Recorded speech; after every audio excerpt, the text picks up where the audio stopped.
येवला शहरात हिंदू सूर्य महाराणा प्रताप यांची 476वी जयंती मोठ्या उत्साहात साजरी करण्यात आली।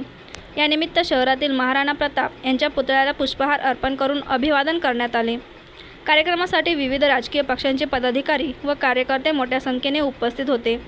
यावेळी माजी आमदार नरेंद्र दराडे, शेफाली भुजबळ, भाजपा युवा मोर्चाचे जिल्हाध्यक्ष तथा नगरसेवक समीर समदडिया, शिवसेनेचे उपजिल्हाप्रमुख अमोल शिंदे, सूरज पटणे, नगरसेवक बंटी परदेसी, धीरज परदेसी, नगरसेविका पारुल गुजराती, निरंजन परदेसी यांच्यासह अनेक मान्यवर उपस्थित होते। कार्यक्रमादरम्यान महाराणा प्रताप यांच्या शौर्यगाथेचा आणि राष्ट्रप्रेमाचा गौरव करण्यात आला। उपस्थितांनी त्यांच्या कार्याचा आदर्श घेऊन समाजहितासाठी कार्य करण्याचा संकल्प व्यक्त केला। हिंदू सूर्य महाराणा प्रताप सिंह यांची 476वी जयंती।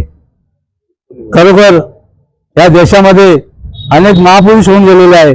त्यामध्ये पृथ्वीराज चव्हाण असो, छत्रपती शिवाजी महाराज असो, राणा सांगा असो, अनेक राजे महाराजे होऊन गेलेले आहे। त्यामध्ये महाराणा प्रताप सिंह यांनी आपल्याकडे सैनिक कमी असताना सुद्धा ज्या अकबराकडे लाखोची संख्या होती त्यांच्या विरुद्ध सुद्धा मोठ्या प्रमाणात लढा उभारलेला होता।